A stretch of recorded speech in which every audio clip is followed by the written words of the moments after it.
And now Spicer, proving his true colors, is in the New York Times saying how horrible Scaramucci is and that's why he left. So he is not just leaving, he's stabbing the president in the back, which reportedly he's been doing behind the scenes the entire time.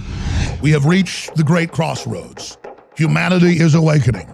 And all of you that have played your part in standing up to the censors, standing up to the bullies, and spreading the word are at the heart of this new renaissance.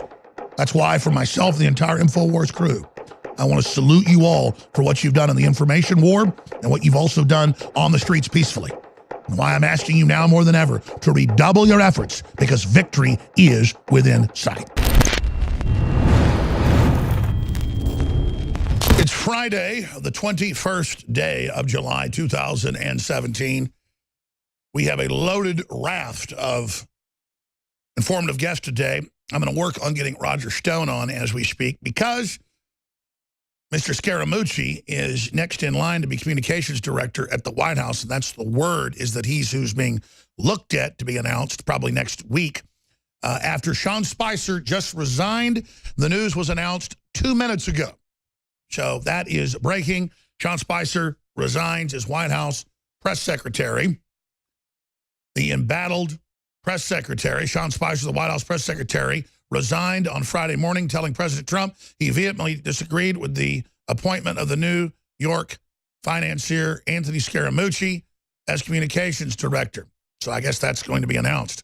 Mr. Trump offered Mr. Scaramucci the job at 10 a.m. The president requested that Mr. Spicer stay on, but Mr. Spicer told Mr. Trump that he believed the appointment was a major mistake, according to a person with direct knowledge of the exchange. You see, I hadn't even seen this New York Times piece yet.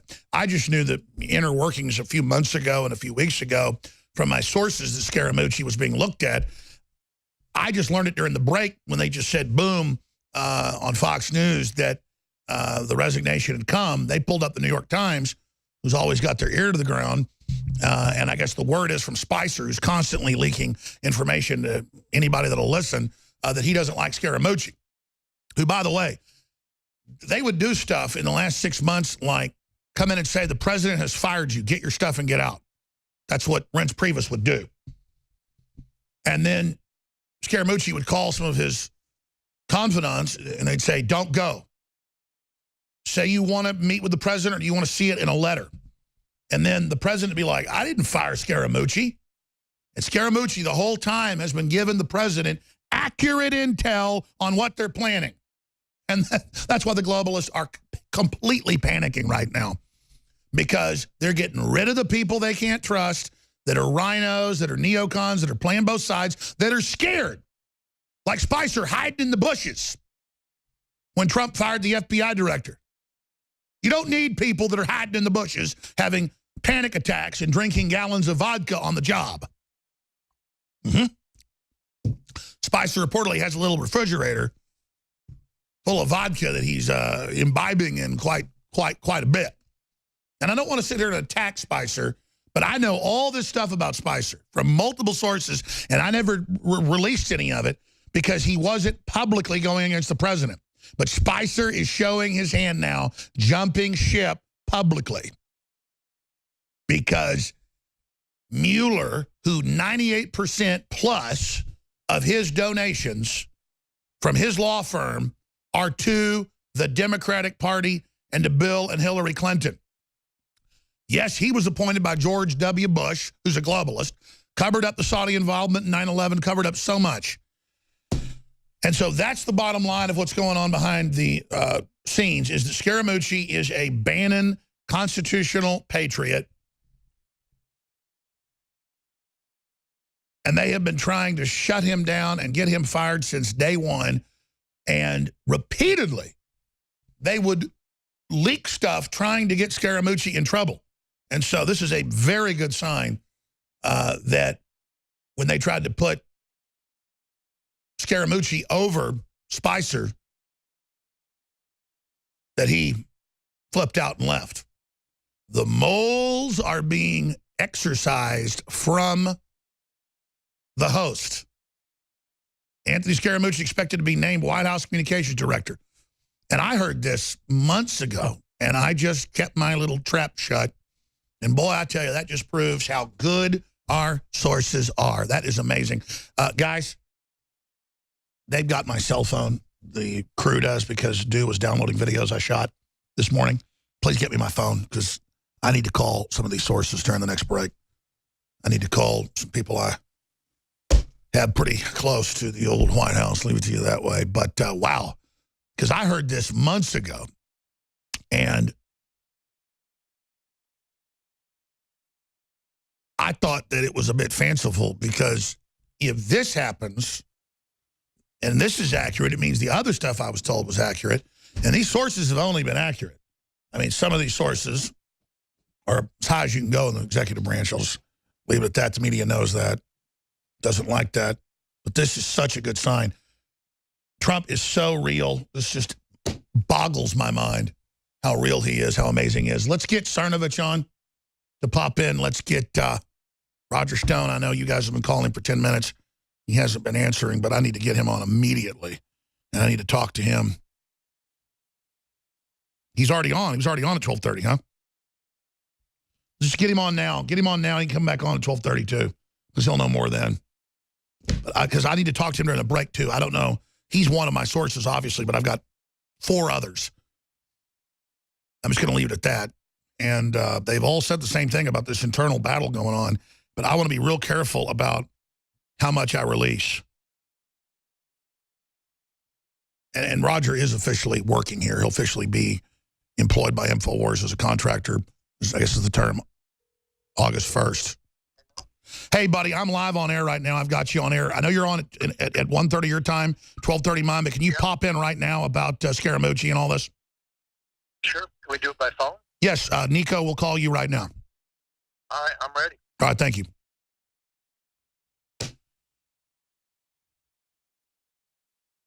So he's got most other phone numbers on Do Not Disturb because his phone rings constantly, but he doesn't have my number on Do Not Disturb. That's why I've got to call for Nico. It's not Nico's fault. We just need to make sure he gets your number off Do Not Disturb. I don't blame him. I've seen it when he takes his phone off Do Not Disturb. It's ringing continually. Hundreds of messages an hour. That's why he's got a secretary sitting there during the day trying to handle it. But you can't get a hold of Roger Stone at night. I mean, his phone just rings, rings, rings, rings, rings, rings. It's insane, because he wouldn't be able to make a phone call if he didn't have it on Do Not Disturb. So we're going to, I'm going to not talk about this right now until I talk to Roger. We'll talk to him on air and see how much he thinks we ought to put out here. But let me just tell you something. This country is in the middle of a civil war. If you're watching on Facebook, you notice the headline is, Obama prepared military for martial law on election day. I told you this previously because I was told this by Army sources I have in special operations, that they'd never seen such a mobilization and that they believe that conservatives might fight back when Hillary won. But as you notice, the best laid plans of mice and men often go astray. Madam President. I bought this for like $3.25 off eBay. They printed hundreds of thousands of them. They didn't print Mr. President Newsweek's special editions, commemorative editions. Here, let's just look at the commemorative edition. But the big news here is they had martial law prepared to basically take over the states, take over the government in case there was a rebellion by the states. But because we actually had an election, they were unable to steal all the states. They stole 5, tried to steal an additional 6. They were unable to go ahead and launch that martial law plan. Now they've got an ongoing civil war inside the deep state going on. It's not really deep state against us. It's a deep state civil war. And the public is critical, deciding which way this is going to go. Obama's secret plan to deploy the military on election day. That's out of the New York Post. Zero Hedge has it. The document's now public. Homeland Security was going to federalize the nation, basically. And now look at the president's advisory commission on election fraud. Already has found 1,000 proven cases of election and voter fraud. And with indexes from Harvard, the computer algorithm shows 5.7 million were estimated to have voted illegally or repeatedly in dead people's names. That's Harvard. That's why they're like, oh, there's no election fraud. While the Democrats brag in, 11 states they tried to pass laws to let illegals vote. They're trying to legalize illegals voting. They've got voter programs to get them registered in all these Democrat states where you can't show an ID and you get a voter registration card. And then we have all the Democratic officials on video, like 8 different ones from New York, Chicago, D.C., national, saying, oh, we have people voting at least 10 times and dead people's names. We bust them around. There's not an effing thing. Skip this break. There's not an effing thing, quote, the American people can do about this. And then they go, oh, don't look into election fraud. And then we look, and everywhere we look, it's intense. Election fraud, organizing voter fraud. Because they confuse it between retail voter fraud and election fraud. It's all election fraud. There isn't anybody engaged in voter fraud they've ever caught that's doing it on their own. It's being directed off of obituary databases, looking at voter rolls, and then handing out the names and busing people to precincts on average 10 times a day to vote on Election Day. Joining us is Roger Stone. Roger, I'm glad you could come on such short notice. You're already scheduled to be on coming up in about an hour. Because obviously you've been an amazing source on Scaramucci. Other sources told me the same thing, that if the realignment did happen and that we brought in Bannon-type patriots, that we would see Scaramucci put in as communications director. Separately, we also know that there's been a full-on push to remove Scaramucci, but they failed. From my intel, which you're just obviously part of, but I've got it from other sources as well, this shows a major realignment's about to happen. Just like day 70, he kind of turned towards the establishment, trying to work with them because they lied to him and said they would. He wanted to compromise just to get stuff done because he's so worried about the economy stalling. As he said, they screwed him. 30 days later, he turned back towards populism hardcore with a serious jerk to the right, in their view. And now I think this is going to signify he's going into full war mode with them, with the Mueller fishing expedition. He's not going to wait till they kill the economy and then try to bring him down. He's going to try to rally the people and absolutely go into full war mode, which is the only way to be victorious. Is that an accurate analysis, Roger Stone? Alex, I think that's a pretty good assessment of the situation. First of all, the appointment of Anthony Scaramucci, who is a very capable guy, a true patriot, and a Trump loyalist. His loyalty is not to the Republican Party, it's to Trump and the Trump agenda, has long been resisted by Reince Priebus, Sean Spicer, and the establishment mandarins within the Trump White House. I think this shift is really a manifestation of the extremely poor handling of the Donald Trump Jr. saga, which the White House allowed to drip-drop out over almost a 10-day period, as opposed to releasing it all the Friday before our last holiday, which they were urged to do, and at least they rejected. And again, any moron at a college-level journalism course knows you bury something on a Friday evening, you dump it all. So that was deliberate them. And now Spicer, proving his true colors, is in the New York Times saying how horrible Scaramucci is and that's why he left. So he is not just leaving, he's stabbing the president in the back, which reportedly he's been doing behind the scenes the entire time. Extraordinarily disloyal. Of course, we have to remember he was never for Donald Trump for president anyway. This is the same Sean Spicer who said back in September of last year that if Trump didn't get his poll numbers up, the Republican National Committee should suspend its financial support of his candidacy. Unheard of. Just unheard of. Completely ignores the fact that the Republican National Committee exists as the pleasure of the nominee and certainly of the president. Just shows that they think that they are a fiefdom and an establishment organization unto themselves. Does this signify, though, that with Mueller's biggest fishing expedition in history, 98% plus, it's like 98.6% of the donations of the law firm of Mueller to the Democrats, to Hillary, to Bill, expanding it to all his associates, the whole campaign, all financials. No one's perfect according to federal law. They could indict a ham sandwich, as the FBI director famously said. How far is this going to go? To me, this signifies Trump's battening down the hatches, which is good, and it also signifies that Spicer's evacuating because he thinks that he's siding with the deep state. I think you have to read between the lines on the president's terrific interview with the New York Times conducted by Maggie Haberman, where he correctly, I think, expressed a lack of confidence in Jeff Sessions. I mean, we have now a FISA court decision proving that the Obama administration illegally surveilled, spied on, and charted the phone calls and other communications of tens of thousands of Americans and that illegally unmasked them, all for political purposes. Yet Obama has not been arrested. Susan Rice has not been arrested.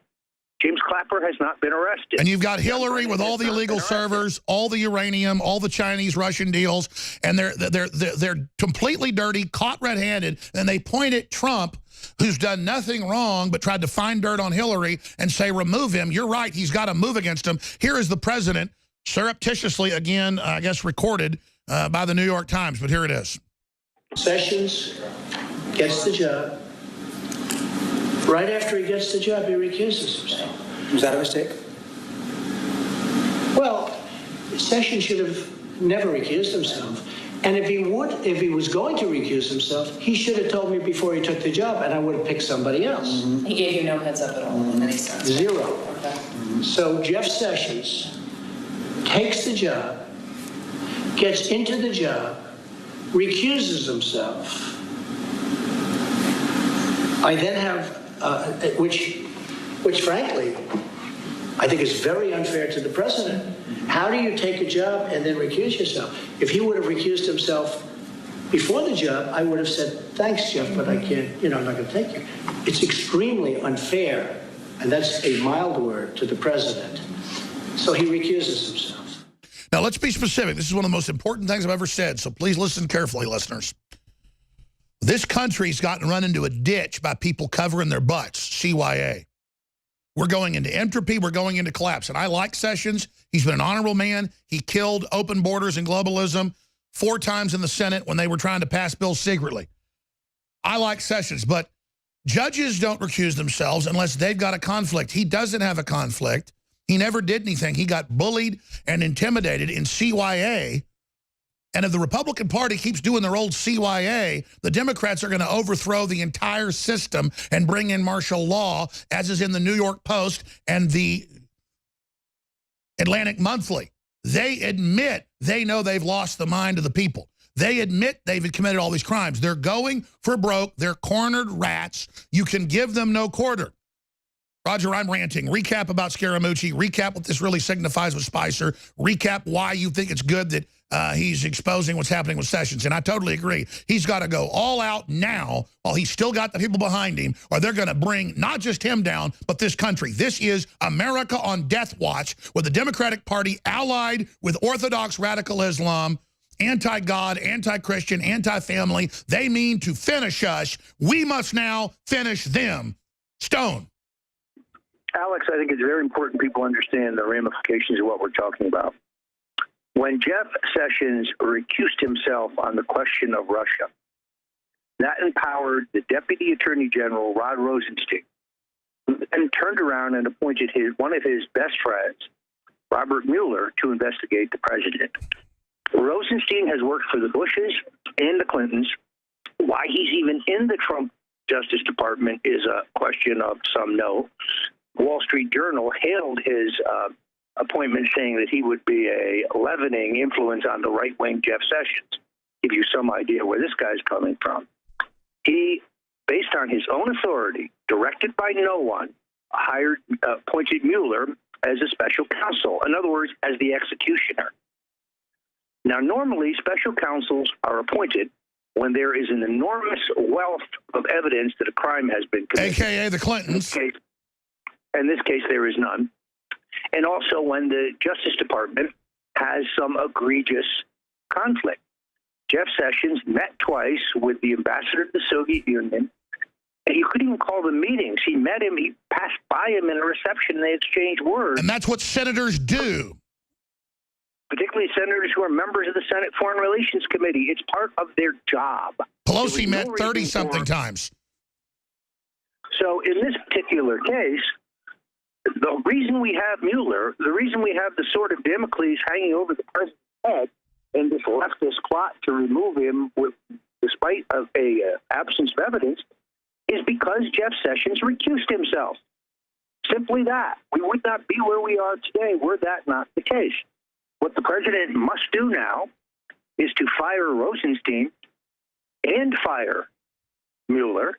And then if they want to try to impeach him, take all comers. On the basis of what? Mueller's coaching of Comey just prior to his testimony, there's the reason for his firing. Absolutely. And the president... that there's no partiality. And the president has the trifecta now. He's got to move against these criminals now. Let's play a clip from Newt Gingrich laying it out. Here it is. The Mueller investigation has so many conflicts of interest. It's almost an absurdity. The law firm he comes from gave 99.81% of its donations to Hillary Clinton last year. That's right. 0.19 of 1% went to Donald Trump. The people that he's been hiring are all anti-Trump lawyers. Several of them have very bad records of hiding information from the defense. And one case was rebuked by the Supreme Court on a 9-0 vote. It's hard to understand why he would assemble such a team unless it was a deliberate effort to go after the president and the president's team. I think that... This is the most biased lynch mob of executioners ever assembled in modern history. Even real Democrat liberals like Dershowitz and Jonathan Turley are saying, this is insane. The president should fire all these people. This is a rogue group, and the media is acting like Mueller's the new president and that he's Jesus Christ come down from heaven. Yeah, it's really extraordinary. If you go to my page, The Stone Cold Truth, I wrote a piece about a week ago called The Three Amigos. It's important to understand the extent to which Rosenstein, Comey, and Mueller are best friends. They have aided each other's career. They have covered for each other. And they have all been executioners for the Bushes and the Clintons. These That's guys right. work for the deep state. We're going to post your article at Infowars.com. Roger Stone, stay there. I want to talk about what Trump needs to do now. This is a big deal. 5 more minutes on the other side than all the other news. Stay with us. Roger Stone's coming up again later via video Skype. I'm Alex Jones. In ancient times, man roamed the earth in a constant state of hunting or being hunted. Introducing Caveman, where cutting-edge science meets ancient super nutrients. Secure your bottle right now at InfoWarsStore.com.